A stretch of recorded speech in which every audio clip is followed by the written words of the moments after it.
Yes, students. Today we discuss chapter coordinate geometry.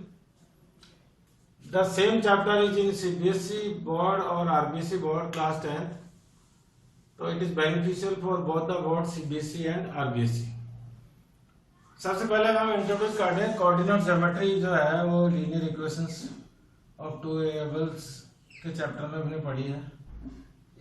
To lines जो है when perpendicularly placed तो it convert into quadrant, first quadrant, second quadrant, third quadrant and fourth quadrant. आपको पता ही है यहाँ पे both the values are positive and here minus and plus, यहाँ पे होगी माइनस माइनस और यहाँ पे होती है प्लस माइनस।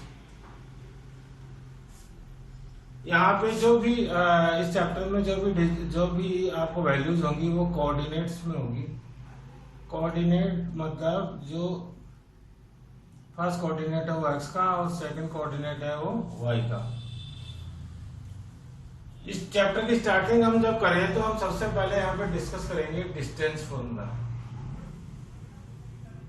डिस्टेंस फॉर्मूला जो है वो बनाया गया है with the help of Pythagoras theorem. यहाँ से मैं आपको बता दूं, सपोज करो यहाँ पे कोई पॉइंट है जिसके कोई कोऑर्डिनेट होंगे एक्स और वाई, और यहाँ पे भी कोई पॉइंट है जिसके कोऑर्डिनेट होंगे एक्स और वाई, और हमें ये बतानी है इन दोनों पॉइंट्स के बीच की डिस्टेंस।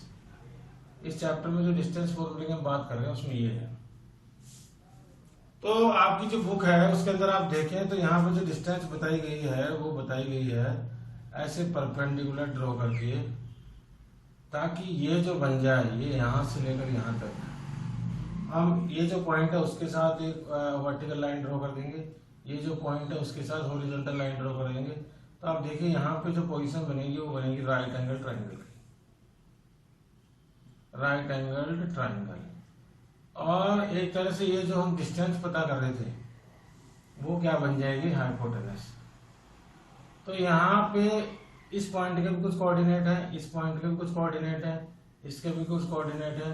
तो अगर सपोज करो कि इन सब की डिस्टेंस 4 यूनिट हो और यहाँ पे 3 यूनिट हो तो आपको पता है हाइपोटेनस कितनी आएगी, 5 यूनिट। लेकिन हमें इतना डिटेल में इसको सॉल्व नहीं करना है।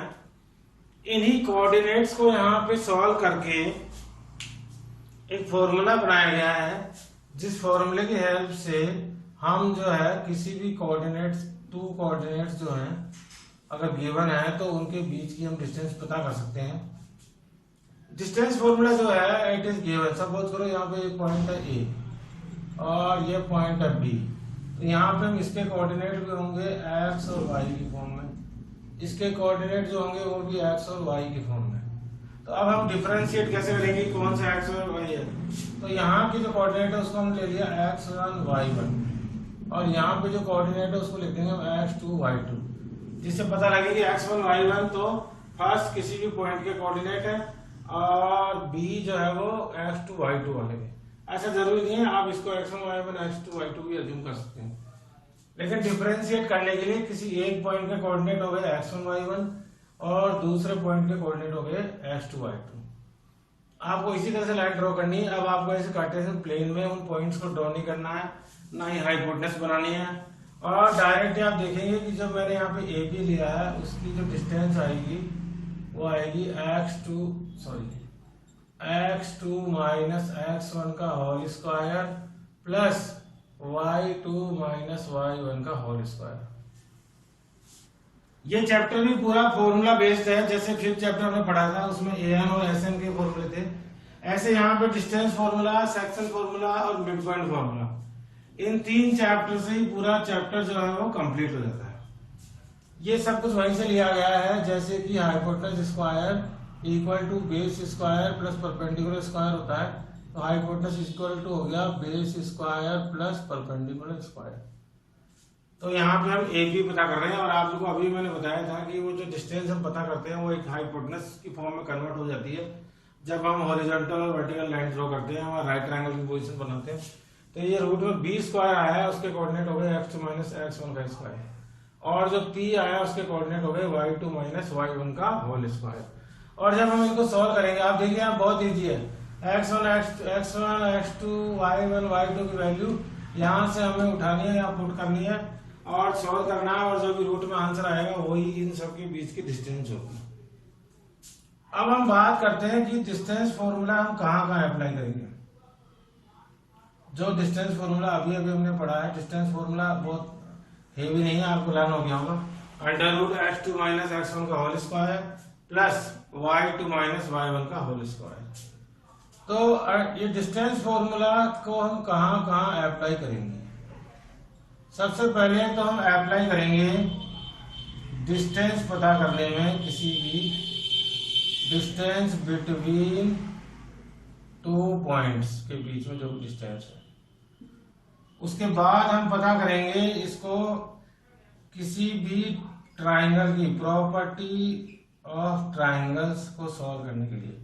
अब आपको बताते हैं कैसे प्रॉपर्टी ऑफ ट्राइंगल्स के लिए सॉल्व करेंगे, बहुत इजी है।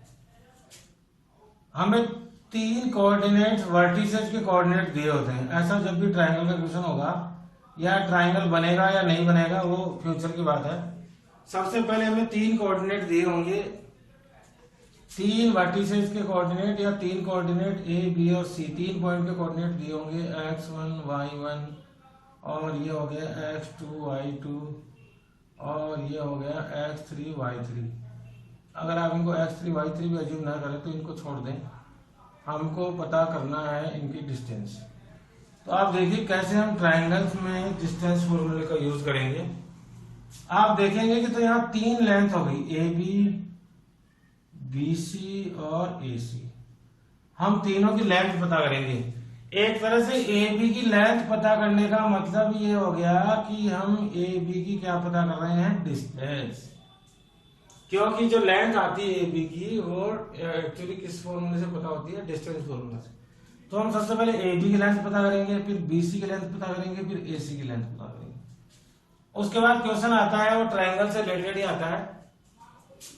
अगर इनमें से किसी भी दो का स्क्वायर, सपोज करो A B square plus B C square और वो इक्वल टू प्रूव हो गया ए सी स्क्वायर, तो हमने किसको प्रूव कर दिया, एक तरह से पाइथागोरस थ्योरम को। और अगर ऐसा है तो आपको पता है वो ये जो वर्टिस है वो किस ट्राइंगल के हैं, राइट एंगल ट्राइंगल।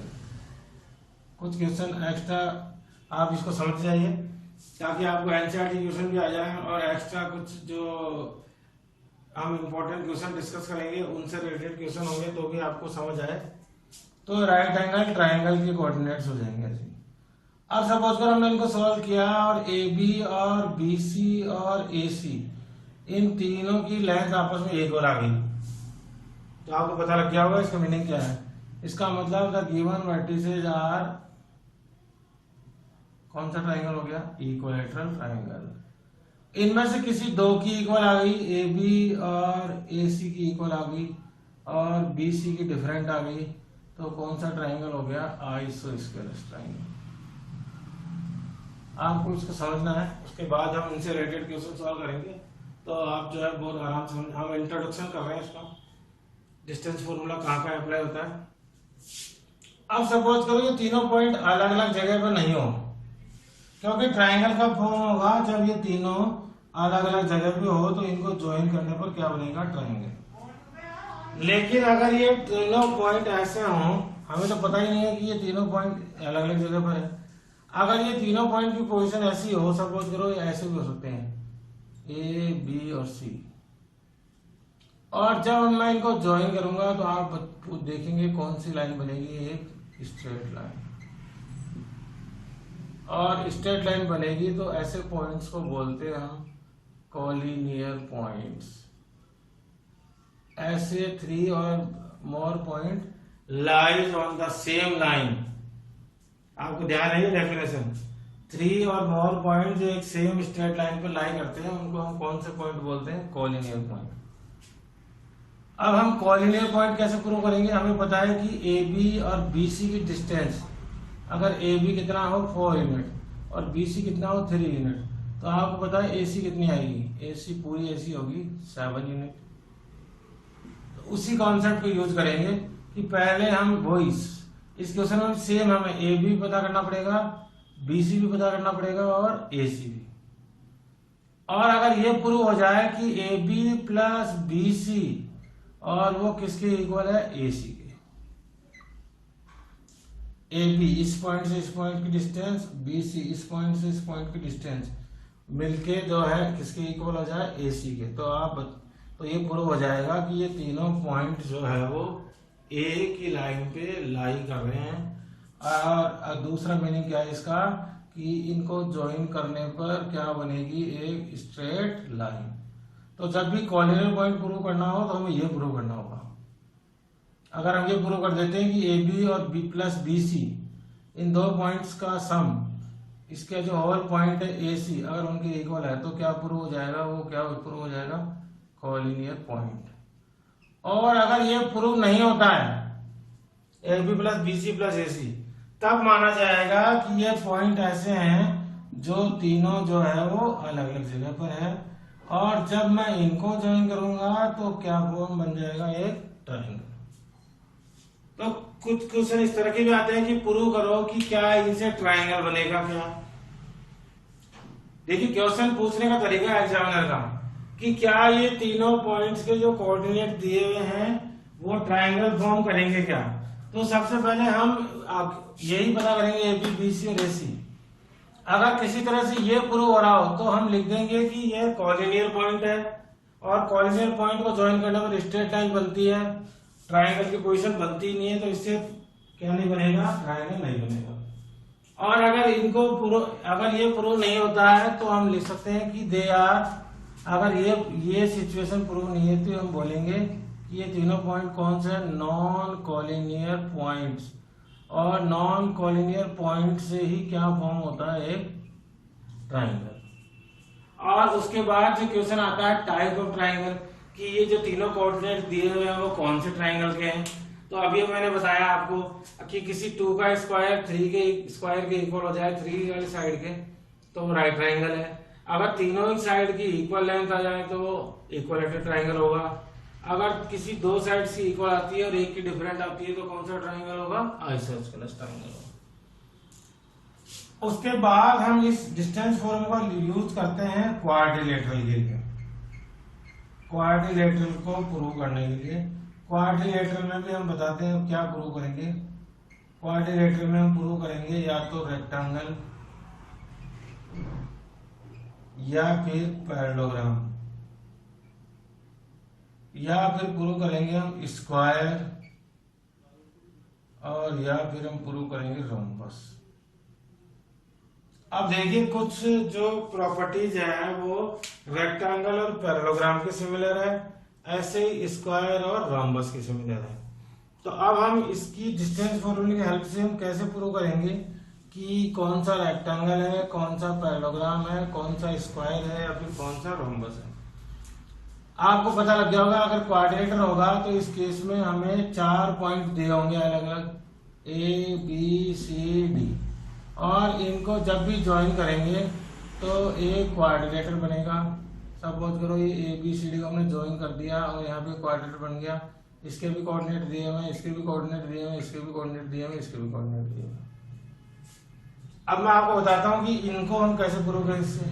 तो अगेन जैसे ट्राइंगल में हमने 3 साइड का लेंथ पता करी थी, यहाँ पे 4 की बतानी पड़ेगी, A B B C C D और डी, इन चारों की लेंथ पता करनी पड़ेगी क्योंकि ये चारों साइड की लेंथ। तो सबसे पहले ए बी की डिस्टेंस निकालेंगे, ए और बी के कोऑर्डिनेट लेके डिस्टेंस फॉर्मूले से, तो ए बी की लेंथ आ जाएगी। सपोज करो ए बी की लेंथ आ गई 4 यूनिट। उसके बाद हमने बी सी की पता करी और बी सी की आ गई 5 यूनिट। उसके बाद मैंने सी डी की पता करी और सी डी की आ गई 4 यूनिट। उसके बाद मैंने डी ए की पता करी और उसकी आ गई 5 यूनिट। अब आप देख रहे हैं, इसको देख के आपको क्या पता लगा, इसको देख के हमें ये पता लगा कि ए बी और डी सी की लेंथ इक्वल है और ए बी और बी सी की लेंथ इक्वल है। इसका क्लियर मीनिंग क्या हुआ, अपोजिट साइड्स आर इक्वल। अब प्रॉब्लम ये आती है कि अपोजिट साइड इक्वल तो रेक्टेंगल की भी होती है और पैरेललोग्राम की भी होती है। तो अब हम ये कैसे डिसाइड करेंगे कि ये जो चारों वर्टिसेस दिए हुए हैं जिसके कोऑर्डिनेट हमें गिवन है, तो ये रेक्टेंगल के हैं या फिर पैरेललोग्राम के। तो ऐसे क्वेश्चंस के सॉल्व करने के लिए हम हेल्प लेते हैं डायगोनल की।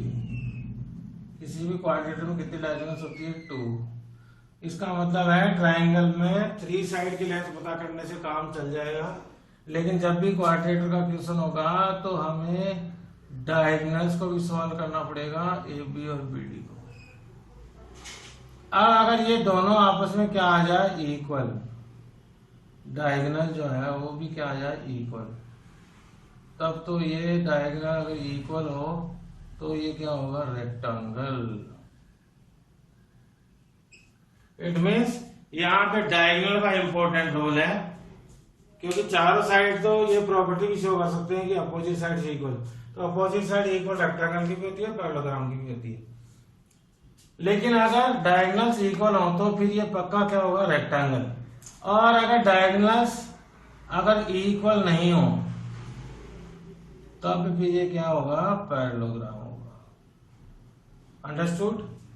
तो उसके बाद हम इसको प्रूव करने के लिए हेल्प लेंगे डायगोनल की। तो एक तरह से आपको समझ आ गया होगा कि जब भी क्वाड्रेटर का क्वेश्चन होगा तो हमें 1 2 3 4 5 6 साइड्स की डायगोनल पता करनी पड़ जाएगी। जब AC पता करोगे तो A के कोऑर्डिनेट ले लो, C के कोऑर्डिनेट ले लो, तो AC की लेंथ पता हो जाएगी। जब BD पता कर रहे हो तो B के कोऑर्डिनेट पता कर लो, D के, और इनकी लेंथ पता कर लो बाय डिस्टेंस फॉर्मूला। अब हम बात करते हैं स्क्वायर और रोम्बस। अब आपको समझ आ गया होगा स्क्वायर और रोम्बस कैसे पता होगा। अगर ये चारों साइड की लेंथ आपस में क्या आ जाए? इक्वल, AB इक्वल हो BC के, इक्वल हो CD के, और इक्वल और DA के, तो चारों साइड क्या हो गई? इक्वल। और चारों साइड इक्वल स्क्वायर की भी होती है और रोम्बस की भी होती है। तो अगेन हमें हेल्प लेनी पड़ेगी, किसकी? डायगोनल की। अगर डायगोनल इक्वल होगी तो ये क्या होगा? स्क्वायर। और अगर डायगोनल्स इक्वल नहीं होगी तो फिर ये क्या होगा? रोम्बस। समझ आ गया होगा मेरी बात आपको मैं क्या कह रहा हूं? तो हमें क्वाड्रिलेटरल के चारों पॉइंट्स के जब भी कोऑर्डिनेट दिए होंगे तो हमें साथ में डायगोनल्स को भी सॉल्व करना पड़ेगा, ताकि हम ये पता कर सकें कि हम जो है ये स्क्वायर है कि रोम्बस है या फिर रेक्टेंगल है या फिर पैरेललोग्राम। ये सारी चीजें वो डिस्कस कर रहे हैं जहां पे क्या अप्लाई होगा? Distance formula. आपको ज्यादा डिस्टेंस फॉर्मूला के बारे में सोचना नहीं है। अब कोई बोलेगा x2 y2 क्या होंगे? आप तो ये सोचो कि डिस्टेंस किसकी पता कर रहे हैं। आप AB की डिस्टेंस पता कर रहे हैं तो इसके कोऑर्डिनेट x1 y1 होंगे और इसके कोऑर्डिनेट x2 y2 होंगे। जब आप BC की डिस्टेंस पता कर रहे हैं तो आपके लिए B एक पॉइंट हो गया और C दूसरा पॉइंट हो गया। तो B के कोऑर्डिनेट x1 y1 अज्यूम करके चलना है और C के कोऑर्डिनेट x2 y2। जब आप CD के पता कर रहे हैं तो आपके लिए C एक पॉइंट हो गया और D एक पॉइंट हो गया। तो आपको ये सोचना है कि आप तो CD की डिस्टेंस पता कर रहे हैं, तो हमारे लिए एक कोऑर्डिनेट x1 y1 ये हो गए। इसी तरह की पिक्चर आपको ध्यान रखनी है समझ कि एक पॉइंट के कोऑर्डिनेट x1 y1, दूसरे पॉइंट का कोऑर्डिनेट x2 y2। ऐसे जब हम D के पता कर रहे हैं तो ये x1 y1 हो गए और ये x2 y2 हो गए, क्योंकि हम दो पॉइंट के बीच में अलग अलग डिस्टेंस पता कर रहे हैं। ABCD एक साथ सॉल्व नहीं कर रहे हैं, पहले AB फिर BC फिर CD फिर D। इसीलिए ये सारी जो एप्लीकेशंस हैं जिनमें हम यूज कर रहे हैं सब में क्या अप्लाई होता है? Distance formula. इसके अलावा एक और क्वेश्चन है जो इससे रिलेटेड है डिस्टेंस फॉर्मूला से, लेकिन थोड़ा सा अलग है, तो इसको आप अलग से समझिए। मैं इसको आपको अलग से एक्सप्लेन कर रहा हूँ। क्वेश्चन है इक्वी डिस्टेंस का, 3 पॉइंट का क्वेश्चन है और वो जो है ट्राइंगल का क्वेश्चन नहीं है। प्रॉब्लम इस क्वेश्चन की अलग है। क्वेश्चन बोल रहा है कि कोई एक पॉइंट है जो कोई 2 पॉइंट जो दिए हुए हैं उनसे इक्वल डिस्टेंस। सपोज करो ये पॉइंट है P जो, और ये पॉइंट है A और ये पॉइंट है B, और इस A और B से ये पॉइंट जो है वो कहां पर है? इक्वी डिस्टेंस पे है। आपको मैं याद दिला दूं, ऐसा कोई भी क्वेश्चन होगा उसके अंदर ये वर्ड दिया हुआ होगा इक्वी डिस्टेंस। आगे चल के हम इसी चैप्टर में बात करेंगे मिड पॉइंट फॉर्मूले की, तो आपको इसको मिड पॉइंट फॉर्मूले से नहीं सॉल्व करना। ये क्वेश्चन इक्वी डिस्टेंस का है तो हमें इसके मीनिंग को सॉल्व करना है। अगर ये पॉइंट A और B से सेम डिस्टेंस पे है, इसका मतलब ये डिस्टेंस कौन सी डिस्टेंस? AP। और ये बी से भी उतना ही डिस्टेंस पे है, तो ये डिस्टेंस हो गई बीपी। तो हमें पता है कि एपी इक्वल टू होगा बीपी। आप समझ रहे हैं मेरा मतलब? क्योंकि ये पी जो है ए से उतना डिस्टेंस पे, इसका मतलब ए से पी तक जो डिस्टेंस है और बी से पी तक जो डिस्टेंस है वो आपस में क्या होगी, इक्वल होगी। तो हमें इसी मीनिंग को सोल्व करना है। अगर एक कोई क्वेश्चन कोई पॉइंट ऐसा हो, ये इक्वल डिस्टेंस वाले क्वेश्चन अलग से सोल्व करना है, इसमें भी 3 पॉइंट है, तो आपको ये जो क्वेश्चन है वो ट्राइंगल की जैसी प्रॉपर्टी हमने डिस्कस की थी उसके जैसे सोल्व नहीं होगा। ऐसे नहीं होगा कि आप इसको भी ज्वाइन कर दो और एपी एबी और बीपी सोल्व कर दो, क्योंकि ये पॉइंट जो है वो क्वेश्चन की जो प्रॉब्लम है वो अलग है। इसमें यहाँ दिया हुआ है कि जो पॉइंट पी है वो ए और बी से इक्वल डिस्टेंस पे है। अब यहाँ पे इस पॉइंट के लिए कुछ कंडीशन भी होती है क्वेश्चन में। कुछ कंडीशंस क्या क्या होती है कि ये जो पॉइंट है पी, जो ए और बी से, इनके कोऑर्डिनेट कुछ भी हो सकते हैं। हो सकता है इसके कोऑर्डिनेट हो 2,3 और इसके कोऑर्डिनेट हो 4,6। हमें ये पी के लिए कुछ कंडीशन भी दी होती है कि ये जो पी लाई कर रहा है इन दोनों से इक्वल डिस्टेंस पे, वो एक्स एक्सिस पे है। अगर वो पॉइंट कहां पर हो, एक्स एक्सिस पे, तो इसके कोऑर्डिनेट होंगे x0। क्योंकि आपको पता है, आप थिंक अबाउट दिस, आपको पता है अगर कोई पॉइंट एक्स एक्सिस पे लाई कर रहा हो तो उसका x का कोऑर्डिनेट तो होता है, लेकिन y का कोऑर्डिनेट हमेशा क्या होता है, 0, तभी वो लाई करता है एक्स एक्सिस पे। तो आपको इसके कोऑर्डिनेट को लिखना है x0। अगर ये p लाई कर रहा हो y एक्सिस पे, जैसे कि ये y एक्सिस है यहाँ पे, तो आपको पता है इसको कैसे लिखते हैं हम, 2 0 और y, तो उस समय कोऑर्डिनेट होंगे 0 y, क्योंकि इस केस में x 0 होता है और y का कोऑर्डिनेट होता है। ये उसी तरह से जैसे मुझे 2 0 को पुट करना हो तो 2 0 यहाँ आएगा, इसका मतलब x तो होगा लेकिन y क्या होगा, 0। और यहाँ पे जब भी पुट करेंगे तो क्या पुट करेंगे, 0 2, तो x का पॉइंट तो 0 होगा और y का 2 होगा। तो एक तरह से ये हो गया 0 y, और इधर पुट करें तो हो गया है x 0। तो यहाँ उस समय जो है उसके कोऑर्डिनेट होंगे 0 y। अगर ये कहाँ पे लाई कर रहा हो, ओरिजिन पे, तो उसके कोऑर्डिनेट क्या होंगे, 0 0, क्योंकि ओरिजिन पे x और y के कोऑर्डिनेट दोनों ही क्या होते हैं, 0 होते हैं। इसको मैंने इसलिए अलग से एक्सप्लेन किया क्योंकि यहाँ पे भी क्वेश्चन जो है वो 3 पॉइंट्स का होता है, लेकिन जनरली जो 3 पॉइंट्स का क्वेश्चन इस तरह से सॉल्व हमें करना है वो इक्वी डिस्टेंस का होगा। मतलब हमें सॉल्व करना पड़ेगा AP इक्वल टू BP को, तभी वो क्वेश्चन जो है वो सॉल्व होगा।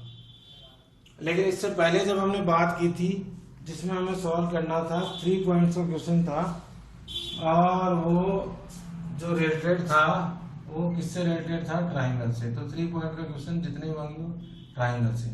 यहाँ पे 4 पॉइंट्स के जो क्वेश्चन होंगे वो सारे क्वेश्चन जो है रिलेटेड होंगे किसके, क्वाड्रिलेटरल। लेकिन यहाँ 3 पॉइंट के क्वेश्चन में एक तो ये हो गया, तो इसमें एक वर्ड होगा जो मैंने आपको बता दिया, इक्वी डिस्टेंस। उस पर आपको ध्यान देना है। अगर इक्वी डिस्टेंस हो तो हमेशा ऐसे ही सोल्व होगा। अगर आपको ये पूरा आज का जो सेशन है अभी अभी हमने डिस्कस किया है, अगर वो समझ आया होगा तो आप पूरी 7.1 एक्सरसाइज जो आपकी CBSE की बुक का 7 चैप्टर है उसकी 7.1 और उससे रिलेटेड एग्जाम्पल आप बड़े आराम से सॉल्व कर पाएंगे। मैं आपको और रिकॉल कर देता हूँ। अगर 2 पॉइंट्स गिवन हो तो हमेशा हम उनकी क्या पता करेंगे, डिस्टेंस, और कौन से फॉर्मूले से, डिस्टेंस फॉर्मूले से।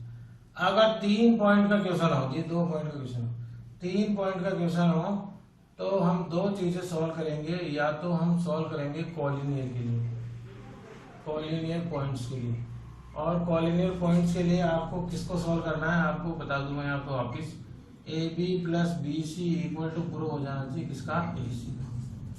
और अगर ये तीनों पॉइंट अलग अलग जगह पे होंगे, कॉलिनियर नहीं होंगे, तो क्या बनेगा, एक ट्राइंगल।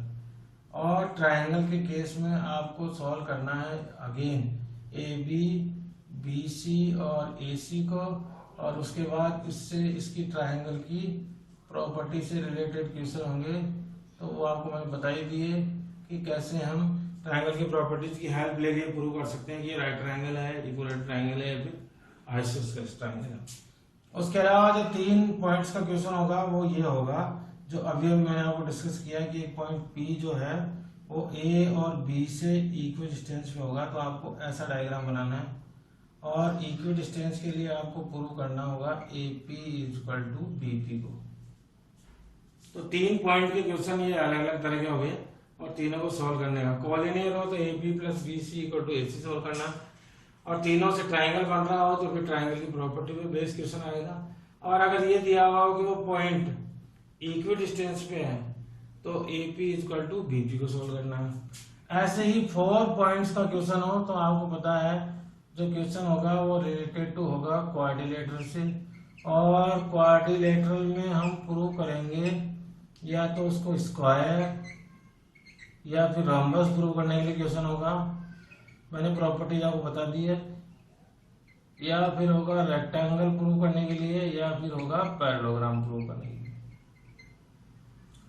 आपको और क्लियर होगा जब हम 7.1 के एग्जाम्पल और क्वेश्चन सॉल्व करेंगे, तो आप देखेंगे कि बहुत इजी चैप्टर है, केवल एक ही फॉर्मूला अप्लाई होगा और एक ही फॉर्मूला जो डिस्टेंस फॉर्मूला अभी हमने डिस्कस किया है उससे जो है ये सारे क्वेश्चन बड़े आराम से, क्योंकि इनकी वैल्यूज हमें कोऑर्डिनेट्स की वैल्यूज रखनी है x2 minus x1 square plus y2 minus y1 whole square के फॉर्मूले में, और डिस्टेंस फॉर्मूले से ये बहुत इजीली सॉल्व हो जाते हैं। अब इसके बाद हम सॉल्व करेंगे आपकी एनसीईआरटी बुक की एक्सरसाइज 7.1।